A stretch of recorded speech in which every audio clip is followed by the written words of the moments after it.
Moi, une de mes passions, c'est la photographie. Fan de photos débute maintenant. Si tu es fan de photos et que tu aimerais poursuivre encore plus loin ta démarche photographique, Fan de photos, le podcast, est une émission toute désignée pour toi. Stéphane, votre animateur, s'est donné comme mission de vous partager sa passion. Que vous soyez à vos tout débuts ou encore plus expérimenté, Fan de photos est une émission que vous aimerez. Sans plus tarder, voici votre animateur, Stéphane Lafrance. Bonjour chers fans de photos, aujourd'hui déjà, 23 janvier, et je vous accueille dans cet épisode numéro 8. Sans plus tarder, cette semaine, j'ai une artiste invitée à vous présenter. Une artiste invitée que vous avez entendue au tout début de l'émission, qui se nomme Sonia Routier. Bonjour Sonia. Bonjour Stéphane. Comment vas-tu? Ça va très bien, toi? Écoute, pour contenir mon émission dans 15 minutes, alors que je pourrais te parler pendant 75 minutes, on va tout de suite engager notre conversation avec quelques questions que j'aimerais te poser, puis on va t'amener directement vers la photographie tout doucement. D'accord. C'est bon? Je te suis. De quelle région es-tu? Je suis native de Quaticook, donc la belle région quaticooktoise. Qu'est-ce qu'il y a de beau à Quaticook à photographier? Oh mon Dieu, mais il y a plein de choses. Outre les gens que je connais beaucoup. Oui, c'est ça. Ben, c'était ma première... Tu me devances, j'allais dire, surtout les gens à photographier. Les Quaticooktois sont très, très beaux, très gentils, très accueillants. Bien sûr, on a le parc de la Gorge à Quaticook, qui est un beau lieu à photographier aussi, que j'aime beaucoup visiter, plus l'été, mais quand même, j'ai fait quelques photos en hiver quand même au parc de la Gorge. Donc, une très belle région à découvrir. Sonia, tu vis un moment extrêmement magique actuellement. Là. Ah oui! Je sais où est-ce que tu m'amènes. Je suis enceinte! Je savais! Ça va faire des belles photos de bébé. T'es une belle femme enceinte. Merci. Vraiment, t'es vraiment, fin. vraiment. Ah, t'es fin. Dis-moi, Sonia, je sais que tu fais de la photo depuis un certain temps. Oui. Comment ça a commencé, là, cette piqûre-là? Ça a commencé très tôt, je dirais, à mon souvenir, là, dès le début de l'adolescence, à mon entrée au secondaire. Je me souviens, mon premier appareil photo, c'est mon père qui me l'avait offert. C'était un Kodak, vraiment de marque Kodak, à Noël. Puis j'ai toujours été un peu celle qui était dédiée pour prendre les photos, même dans mon groupe d'amis adolescents. Puis, c'est ça, c'est toujours resté, c'était très, je vais dire, pour le plaisir à ce moment-là. C'est encore un grand plaisir, mais c'était vraiment pas dans une optique de développer ça de manière plus approfondie. De devenir une artiste. Et voilà. Ah ben là, je trouve ça gros comme mot, mais merci, je le prends. Puis, je dirais que ça a un peu tombé pendant mes études, plus au bac, là, j'avais moins le temps, puis c'est revenu en force, là, maîtrise, après ça, pendant mes études, plus études supérieures. Puis ça a été vraiment un moyen pour un peu sortir du côté cérébral, tu sais, comme te sortir des études, puis te faire du bien. Puis après ça, c'est jamais reparti, c'est parti en grand. Puis, quand je t'ai rencontré aussi, Stéphane, la France! C'est là que je vais mettre une petite trame de violon. Là. C'est bon! Puis c'est ça, quand on s'est rencontrés, mais ça a vraiment été pour vrai, là. Je dis pas ça parce que tu m'invites dans ton émission, mais ça a vraiment été un point tournant pour utiliser efficacement l'appareil, là, puis que ça devienne beaucoup plus fluide, puis de sortir de tous les automatismes de l'appareil, puis de vraiment contrôler mon appareil, là, ça a été un point tournant. Fait que je dirais que ça fait peut-être 3-4 ans qu'on s'est rencontrés, hein? Oui, 3 ans et demi. 3 ans et demi, ouais, à peu près. Puis très heureux de t'avoir eu comme élève. Quelle belle t'es rencontre. Une bonne élève. Ah, oui. t'es fin. Puis c'est ça. Fait que je dirais depuis 3 ans et demi plus officiellement. C'est quoi tes intérêts au niveau de la photographie, actuellement? Là? Ouais, actuellement, je dois dire que moi, je suis une personne qui prend les humains en photo. Moi, j'aime l'humain, pas juste pour les prendre en photo, j'aime l'humain d'emblée en général. Puis c'est vraiment, moi, une photo, pas que j'aime pas faire du... Mais oui, c'est vrai, j'aime pas tant faire du paysage. Tu sais, c'est pas dans mes intérêts premiers, j'en fais, mais j'aime bien quand il y a un petit humain dans la photo, là. Donc, mes intérêts, c'est vraiment l'humain dans son quotidien, vraiment dans son milieu de vie naturel, disons, là. C'est vraiment ça mon intérêt majeur. Et je sais que tu pratiques un style photographique bien, que je dirais dire, non orthodoxe, hein? Souvent, je te dis, hey, tu sors des... Tu dépasses les règles! Oui, mais combien tu le fais avec plaisir, puis combien tu es bonne. Tu m'étonnes. T'es fin, merci. Parle-moi ton style. Okay. Ben, je pense que c'est le style qu'on appelle lifestyle, communément appelé le style lifestyle, le style de vie. Donc, c'est un style, comme je disais juste avant, très naturel, dans le milieu naturel des gens. Moi, j'aime les voir à la maison, dans leur café préféré, en train de faire leur sport préféré, ou vraiment dans un milieu qu'ils connaissent, tu sais, que eux sont sécures, puis un sont milieu bien. qu'ils fréquentent. Exactement, puis qui les représente. Je fais pas de studio, ou en tout cas, c'est vraiment pas dans mon... je n'ai pas de studio, je ne fais pas de studio, puis c'est même rare dans une séance que je vais faire vraiment des pauses où je vais vraiment placer très précisément les gens. Je vais le faire, là, parce que ça prend aussi des pauses plus classiques au travers d'une séance, mais c'est pas ce qu'on fait d'emblée là, dans la séance. Donc, c'est un style très naturel, là, les enfants bougent, les adultes bougent, sont en interaction, ils se collent. Je vais quand même les diriger, mais plus naturellement. Quand tu amènes une famille comme ça sur les lieux d'un shooting, comment tu fais pour les mettre à l'aise? Qu'est-ce que tu leur dis? Okay. Première chose que je leur dis presque d'emblée, c'est quasiment rendu un 100% du temps que je fais ça. Mettons, ils sont assis dans leur divan ou sont assis au café ou bref, peu importe. Je leur dis toujours, je vais faire des petits tests de lumière. Je les mets pas tout de suite en situation de photo. Ils jasent souvent. Je dis, c'est bon, continuez à jaser, collez-vous un peu, ou prenez-vous la main, ou vous chatouillez les enfants, je vais faire des tests pour ajuster mon appareil. Puis je leur dis toujours, je prends pas votre visage pour commencer, parce que dans la photographie lifestyle, il y a aussi un aspect qui est le détail, les lieux, l'ambiance. Donc, je vais prendre les orteils des enfants, les cheveux, la bouteille de lait qui traîne sur la table au milieu de la séance photo. Donc, souvent, je vais tourner autour des gens, puis je dis, je fais des tests. Mais en fait, je les prends en photo là, pendant que je fais mes tests. Ça démarre très naturellement. Je pense que le démarrage de la séance aide à les mettre à l'aise. Je pense que c'est une chose qui est importante pour toi, de pouvoir valider, justement, pouvoir prendre connaissance de la quantité de lumière que tu as, puis de quelle direction qu'elle provient. Oui, exactement. Parce que je pense que toi, tu n'utilises pas du tout de tête-lumière. Non. Dans une séance comme ça, en famille, en action, je vais pas utiliser de tête-lumière. Jamais. Là, des fois, je vais la sortir pour faire une photo plus posée, comme je disais au départ, mais d'emblée, je la sors pas. Donc, en plus d'être vrai, que je vérifie mes aspects, que je teste ma luminosité, ma lumière, l'angle, aussi, comme tu disais, ça met les gens à l'aise parce que je fais des tests, donc ce qui n'est pas une photo officielle, mais je vérifie toujours ma lumière, puis comme tu disais, l'angle d'où provient la lumière, puis je vais vraiment visiter les lieux avec les gens. Donc, s'ils m'accueillent chez eux, on va tester la lumière dans différentes pièces, puis je vais toujours leur demander, c'est quoi la pièce la plus lumineuse de votre maison ou du lieu, je le demande toujours d'emblée. Puis là, ils vont me dire, c'est notre chambre. Ça vous dérange-tu si on fait ça sur le lit? Comme, elle est pas belle ma chambre. Oh, inquiétez-vous pas, elle va être belle votre chambre, avec la lumière, puis on trouve des... Ouais. J'analyse beaucoup la lumière, puis je fais vraiment... C'est mon principal outil, c'est le principal outil de la photo, mais en tout cas, je trouve en photo reportage, en lifestyle, c'est encore plus important parce que c'est notre unique source de lumière. On n'utilise pas la tête lumière, donc oui, je la mesure toujours. Est-ce que tu privilégies un mode de photo particulier? Qu'est-ce que tu veux dire? Manuel, priorité ouverture. Oui, j'utilise beaucoup la priorité ouverture, puis j'expose toujours ma lumière pour la peau. Moi, j'expose pour le visage des gens parce que c'est... Pour tes hautes lumières au niveau de la peau. Exactement, parce que je photographie des humains, puis je veux qu'il y ait un beau visage bien exposé. Donc, je travaille beaucoup en priorité ouverture, puis si les conditions de lumière sont pas optimales ou que je sens pas que ma priorité ouverture va me donner une vitesse suffisante, je vais me mettre en manuel, puis je vais tout faire en manuel. Donc, ça dépend comment je considère la lumière quand j'arrive au lieu de photo. Techniquement, t'as progressé. Tu me dis ça, là? Ah oui. Ah, tu m'en rappelles? Ah, OK, merci. Non, ça fait pas partie dans de la notre mission. discours, tu me dis C'est pas ça. pour dire que t'es meilleur que moi, là. Pas à la radio. Pas meilleur que moi, arrête!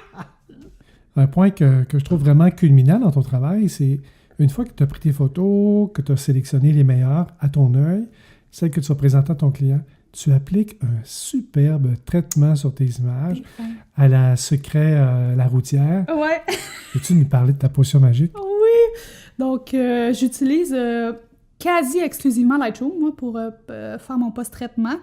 J'utilise pas Photoshop, presque. Premier ingrédient secret de ma formule de post-traitement, c'est garder ça naturel. D'où le pourquoi aussi que j'utilise peu Photoshop, je pense. Avec Lightroom, on peut enlever un bouton, on peut retoucher des trucs mineurs, c'est pas de la grosse retouche poussée. Donc, je garde ça naturel. J'aime beaucoup les gros contrastes, donc j'ai pas peur de pousser un peu le contraste, soit avec le comment on appelle ça, Stéphane? Le détail, là, le truc de détail? Ouais, dans les panneaux, là, dans le panneau vraiment contraste, ou avec ma courbe de tonalité, je vais jouer aussi. Ouais.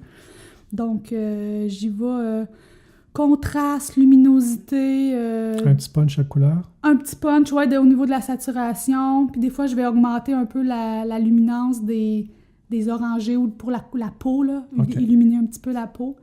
Donc, je dirais que c'est ça qui me décrit, mais c'est... Est-ce que tu balances ta couleur des blancs en fonction de la peau tout le temps? Ou tu vas mettre un petit traitement de couleur? Non, je mets pas beaucoup de traitement de couleur. Des fois, un petit peu de vert. J'ajoute un petit peu de vert ou un petit peu de bleu, mais pas toujours. Puis j'essaie vraiment de... S'il y a un objet blanc dans la pièce, un rideau ou quelque chose de blanc, je vais me baser sur ça pour aller faire ma balance des blancs là, en post-traitement. Au-delà de tes images, j'aime beaucoup comment que tu, par exemple, tu vas affectionner un coude, un bras, une jambe, mais tu vas descendre au niveau de ce sujet-là. Ouais. C'est-à-dire, tu ne resteras pas à la hauteur du visage, tu vas descendre directement au niveau des doigts, pour toujours être vraiment à la même distance du sol que la partie du sujet que tu vas prendre. Et ça, je pense que ça, c'est une règle en or. Toi qui sors des règles, je pense que le fait que tu conserves cette règle en or-là fait en sorte que tes images sont très conviviales à regarder. Ouais, je comprends. Puis c'est merveilleux. Ben merci, t'es fait, mais j'ai très chaud quand je sors d'une séance photo parce que je bouge beaucoup. Je suis les gens, puis je en bas, en haut, accroupie. Ta lentille de prédilection?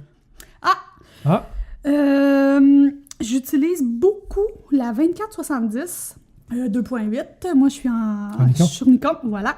Donc, j'adore la 24-70 parce que je suis sur un boîtier plein format, là. La 2.8, hein? Oui, elle est 2.8, elle est très lumineuse, première des choses, donc j'en ai besoin quand je travaille à l'intérieur de la maison des gens, par exemple. Puis aussi, c'est que je peux être quand même relativement près des gens. C'est ce que j'aime, la proximité avec eux. Donc, je suis pas très loin. Là. Je suis tout proche. En fait, des fois, je suis montée sur la chaise puis ils sont juste à côté de moi. Donc, ça me permet une belle latitude. J'utilise beaucoup le 24, là, la focale 24 mm, j'utilise beaucoup. Puis des fois, je vais mettre à 35, à 50, puis à 70. Je vais quand même toutes les utiliser. C'est effectivement une belle lentille d'événement. La photographie d'événement comme tu fais. Oui. Ton lifestyle, c'est vraiment de prédilection. Écoute, le temps avance, ma chère amie, et j'aimerais ça te demander si tu avais le goût de nous partager 3 trucs. Ouais. Vas-y. Oui, parfait. Donc, tu m'avais demandé de préparer, de penser à 3 trucs que je pouvais donner aux gens. Parle pas trop vite, là, je griffonne ça sur ma feuille. OK, parfait. Prends un beau papier et un beau crayon. Tu dois pas les savoir, mes trucs, Stéphane. Le premier truc que j'avais envie de partager, c'est pas un truc photo pour les gens nécessairement qui font de la photo. C'est vraiment pour tout le monde qui aime regarder, peu importe, recevoir des photos, même prendre des photos tout bonnement pour leurs souvenirs personnels, sans technique précise.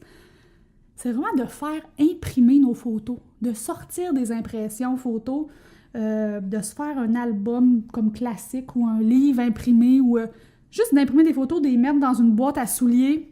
Moi, les photos que j'affectionne le plus de quand j'étais petite, quand je faisais pas de photos, c'est celles qui sont imprimées puis que je peux regarder. Fait que je trouve ça très important de prendre le temps d'imprimer nos photos qu'on aime puis qui nous... Chose qu'on ne fait plus pour soi-même. Non, c'est ça. Ça traîne dans nos disques durs, dans nos ordinateurs, puis c'est ça. Donc, faire imprimer les photos, c'est un truc ou un conseil ou une idée que je suggère. En lien avec ça, deuxième truc ou conseil, toujours avoir une copie de nos photos en sécurité. Parle-moi de ta façon de fonctionner, toi. Oui. Moi, comment je fonctionne, quand j'arrive avec mon appareil photo, j'ai ma carte mémoire ou mes 2 cartes mémoire, dépendamment de combien j'ai pris de photos pendant la séance. J'ai les photos une fois sur ma carte mémoire. J'arrive à la maison, je les mets dans mon ordinateur instantanément, puis en même temps que je les importe dans Lightroom, ça s'importe... Dans ta bibliothèque de base? Exactement, ça s'importe dans mon ordinateur. Donc, j'ai une copie sur ma carte mémoire, sur mon ordinateur. Puis en même temps, j'ai un disque dur qui est branché. Puis En même temps? en même temps, ça fait une copie sur mon disque dur externe. Donc, j'ai comme 3 copies, là. Et tout ça, Lightroom te permet de pouvoir faire ça. Ouais, en une seule étape. C'est un très bon truc, effectivement. Ouais. Donc, j'aimerais beaucoup aussi avoir une copie dans un cloud ou sur...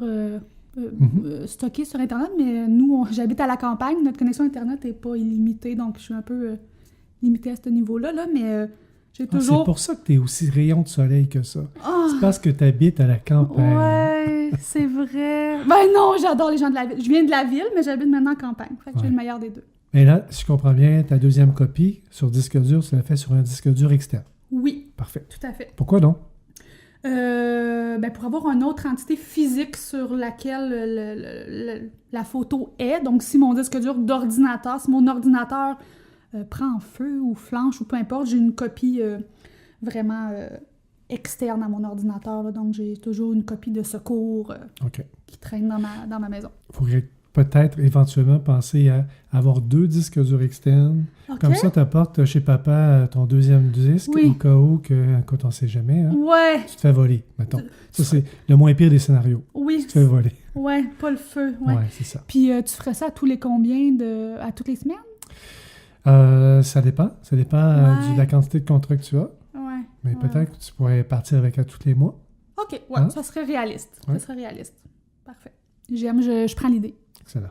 Troisième truc qui est tout simple, la lumière. On en a parlé en début, mais c'est très important quand on arrive sur un lieu pour prendre des photos, de prendre le temps de comprendre la lumière, d'où elle vient, où est-ce que j'ai de l'ombre, où est-ce que j'ai des beaux débuts de luminosité pour positionner mes gens. Donc, de vraiment prendre le temps d'analyser la lumière quand on arrive sur en tout cas, ou quelque chose qu'on veut photographier ou à un endroit. Donc, c'est vraiment mon premier réflexe. Puis, ça m'a permis de progresser. Là, quand vraiment j'ai pris le temps en arrivant de positionner ma lumière, mes angles de lumière, puis c'est ça, c'est important de comprendre notre lumière quand on prend les photos. J'ai le goût de te dire, pour ajouter à ce que tu viens de dire, oui, que puisque tu travailles en lifestyle, donc sans tête-lumière, oui, avec la lumière naturelle, c'est t'assurer que ton arrière-plan n'ait pas un grand contraste de lumière. Tout à fait. Ton arrière-plan reçoit moins de lumière ou plus de lumière que ton sujet. Oui. Ça peut être difficile à ce moment-là, puis tu vas être comme quasiment forcé de traiter ces images-là en noir et blanc pour pouvoir ramener tout ça. Ouais. Oui. Oui, ça arrive quelquefois. Oui, il faut être vigilant sur l'arrière-plan autant que le sujet, mais crime que tu as évolué, puis je suis content de t'avoir reçu aujourd'hui. Merci, t'es fin. Écoute, j'aimerais ça que les gens puissent savoir comment te suivre. Oui. Comment on fait pour te suivre? Il y a 2 façons de me suivre. Première façon, La Routière Photo sur Facebook.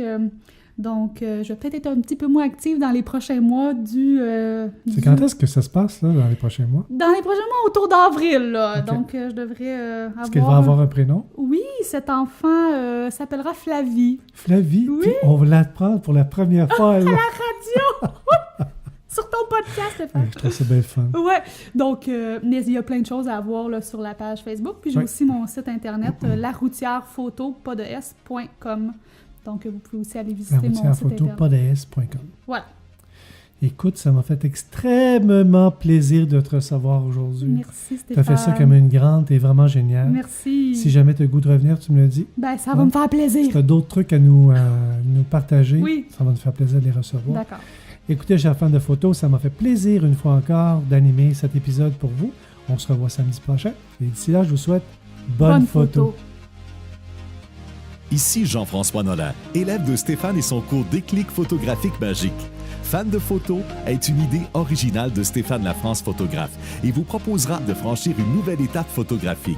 Si vous voulez envoyer vos questions à Stéphane, que ce soit par écrit ou par fichier son, vous pourrez le faire via info@Stéphane-Lafrance, en un seul mot, .photo. info@Stéphane-Lafrance.photo. Fan de photos est votre émission et elle s'adresse à tous ceux qui veulent améliorer leur technique photographique. Partagez la bonne nouvelle.